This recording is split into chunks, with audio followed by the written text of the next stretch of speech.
This video is going to be a brief analysis of my last trade that I took during my last live stream. If you are interested in reading price action and learning more about it and improving yourself, and if you are interested in maybe me reading price action in front of you guys live, then definitely check out my last live stream, link down below in the video description. And I would say, without further ado, let's dive right into the charts and analyze my last trade. Starting off at the weekly time frame, as you can see, price took sell side liquidity right here. And before this whole week started, I shared the information. I told them bias is that we are most likely going to lay a weekly candle, a weekly bullish candle on top of this weekly volume imbalance. Why? Because this whole area is void of any kind of trading, so it's inefficient in sell side delivery and buy side delivery. Okay, we already had sell side delivery, but it's still lacking in buy side delivery. And as I outlined it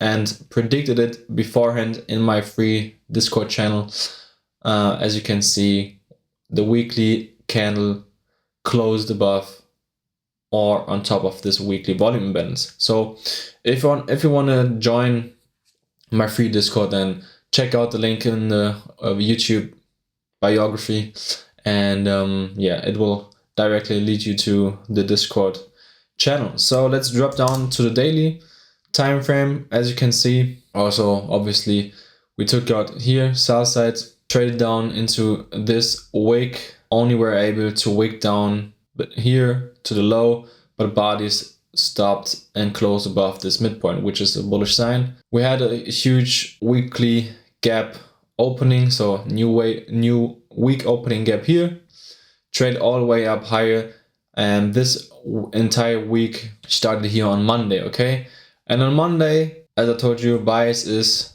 that we lay a bullish up close candle on top of this whole area. Okay, so Monday we traded down below and we traded down into this suspension block, just a fair value gap with a volume imbalance on the upper side and lower side. Okay, Monday traded all the way down and failed to trade down into the midpoint, which I also outlined in the Discord chat that this is definitely bullish. So we want to see how higher prices now. I actually streamed Monday, Tuesday, Wednesday, Thursday, and Friday. So I streamed the whole entire week and outlined and predicted price action.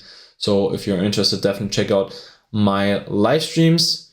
Now coming into Friday, this candle was obviously Friday's candle, and I told you we need to be aware of this premium wick and this premium wick, and I told you guys that we need to monitor and watch price action and see how price is able to deliver at these quadrant levels. And if we are able to get above this midpoint of this wick and the midpoint of this wick, we are more likely to get up into this weekly daily fair value gap. And as you can see, we failed to get there, which is also part of the bias that I outlined on Friday. I told you we had a bullish up close week so far, so it is not wrong, and it's more likely to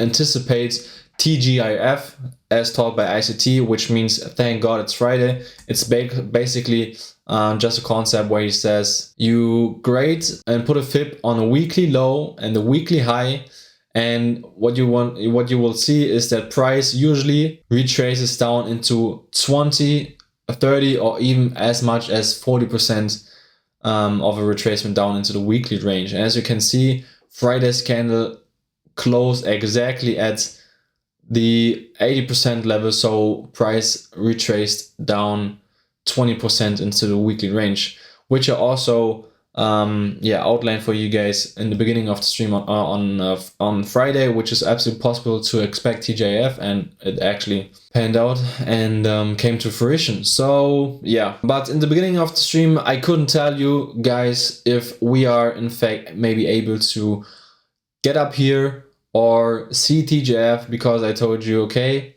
kind of difficult. We had a high here high already formed, and we already retraced down into 30%. We already retraced down 30% into the weekly range that has formed with this high here.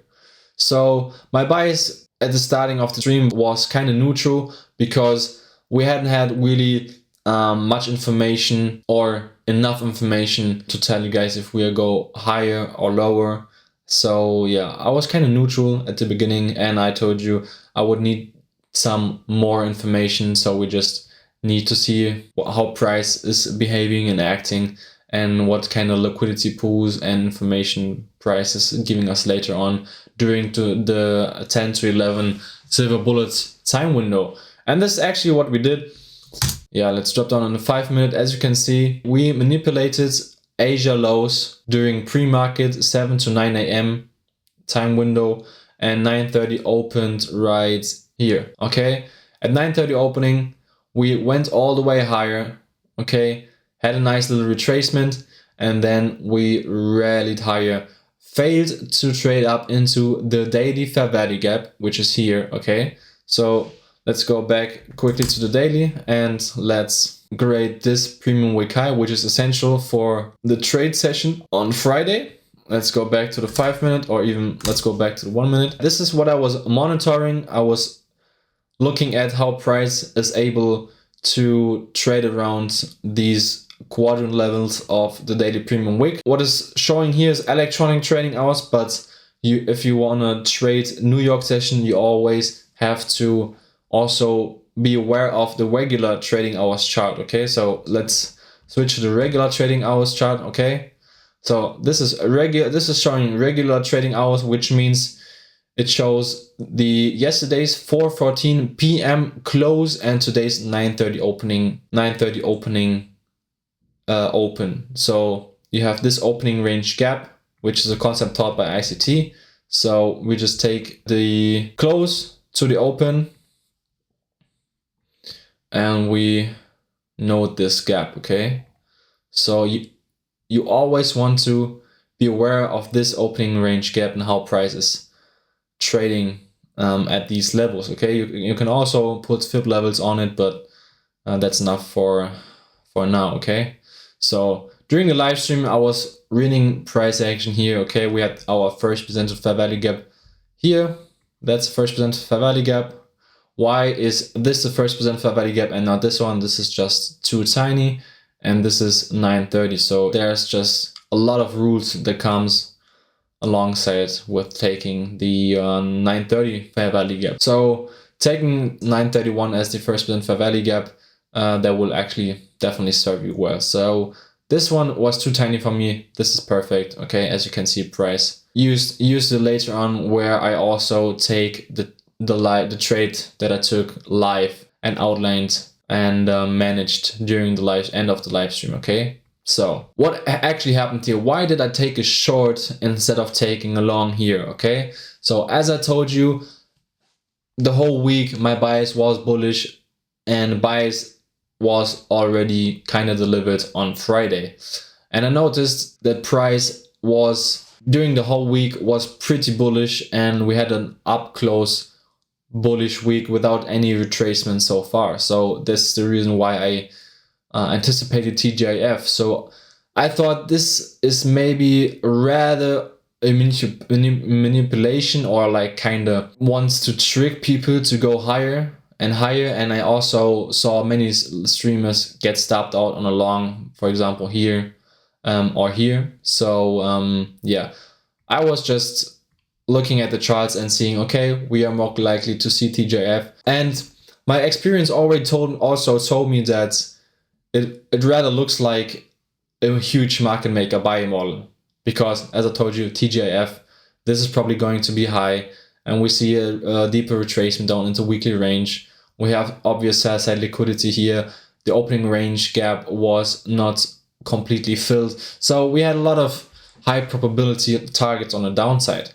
So I was only interested in taking shorts.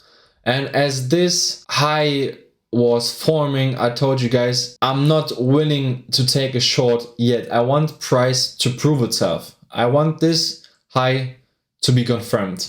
What do I mean by this high to prove itself or to be confirmed. I want price to form a high and then maybe see another run higher, but failing to take out this high and then breaking lower again.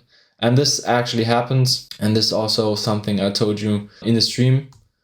So I told you this is potential. This is a potential order block. Price had a little bit retracement down into this premium wick. Okay, went a little bit sideways, traded up into this order block. Mean threshold, so the midpoint of this order block was respected here. Okay, traded down lower. And this is a fair value gap that I used to take for a short setup, but this actually comes with experience. Yeah, I used to take this as a short setup, but I knew with the experience I have now, I want price to first prove itself that it actually wants to go lower, and here it did. So price broke down lower, and then I was just waiting for the 1050 macro to hit and trade up into this order block. Why is this an order block? We have the premium wick upper quadrant here. This fair value gap lies on top of this upper quadrant, so this is, as taught by ICT, a high probability fair value gap. Okay, so if this is a huge market maker sell model, you have smart money reversal here, you have low risk sell here. Why is this low risk sell? Because we took out this short-term high, turtle souped it, traded up into breaker, respected the breaker, went up into the order block, respected the order block, broke lower, high probability inverse fair value gap, traded up higher, first stage distribution inside of this fair value gap. This is why this is also not an order block, it's a high probability order block. Okay, so traded down, I traded up higher into this order block, and also this a breaker. Why is this a breaker? High, low, higher, high, low. That's a breaker. High probability fair value gap, high probability order block plus breaker. So that's a huge sign and a telltale sign that price wants to go lower. Okay, so the reason why I didn't took this trade right here is because I was patiently waiting for the macro, and I hoped that price is having a retracement higher again during the macro, which we didn't. Okay, so macro started here, no wick to the upside, no premium wick. This is what I was waiting for, but it didn't happen, and I don't want to short when price is moving lower. Okay, I want to short when price is going higher, so I can manage risk impeccably. Okay, so I'm just open up to more risk if I trade while price is moving down. Okay, so missed this entire trade, which is second stage redistribution as taught by ICT, went all the way down below this first presented fair value gap. Okay, and now we already come to my trade. So this is already a high probability order block. Why? It lays on top of the premium wick lower quadrant and also wick down into first percent fair value gap. Price broke down, used this first percent fair value gap as a bearish, a reclaimed fair value gap. Also used this upper quadrant level, which is also in between this fair value gap. So this fair value gap, okay, let's delete this quadrant, these quadrant levels. That's a high probability fair value gap. We only were able to trade up into the midpoint. You see where the body closes. The wicks do the damage. The bodies tell you the narrative, tell you the story. Okay, so bodies close at midpoint, wicked up into upper quadrant, into order block. I waited price to hit this fair value gap low level, and I was kind of late with the analysis. So that's the reason why I didn't enter on this wick, on this candle, but on this wick. Doesn't matter. I took the trade, and as you can see, I need to log into the trading account. And as you can see, guys, I took the short here at fair value gap low when price proved to go lower. That was the setup. Entered here, stop loss at this week's high. And my take profit at first was at the opening range gap low. This was my initial target. What happened? I actually noticed I shorted 2 micros. I noticed that I risked too much. I only risked $50 per trade max, and you can do the math. 15 points with 2 micros is definitely more than $50. So this is the reason why I bought 1 contract back. I wouldn't have bought 1 contract back if we wasn't seeing like this price action, because as soon as I entered, I wanted price to close below this 1% fair value gap. And as you can see, price were only able to wick down, which is the reason why it was kind of telling me, I need to manage risk, and because price is probably or more likely to take me out. Okay, so this is why I bought 1 back just below break-even point, but price just moved up at this high probability fair value gap low and 1% fair value gap midpoint, and price then broke lower, consolidated a little bit, and then finally broke lower again, approaching my target, which is opening range gap high. But what happened? As you can see, price didn't want to go lower. Why? The reason why is this price got rejected off of this weekly volume imbalance high level. Let's drop down back into the 1-minute chart. And as you can see, that's the reason why price didn't want to go lower again. Okay, so this volume imbalance high supported price higher again, took out this high, turtle souped it, and then went all the way down into the midpoint of the opening range gap here. Okay, so bias delivered. Market maker sell model. You don't need price to go to the original consolidation, which is this one. Okay, market maker sell models or market maker buy models are already like delivered when they trade all the way back down into the 75% or OTE level. So yeah, that's this one, traded back down into opening range gap, took this level out, and then we kind of went sideways, and in the end we closed above the weekly volume imbalance. So bias that I outlined for this entire week was perfectly delivered and predicted and outlined beforehand and managed. And yeah, I would say that's about it, guys. If you enjoyed it, definitely check out the live stream, hit the thumbs up, subscribe to my channel, hit the notification bell, and I would say I catch you in the next one, guys. Be safe.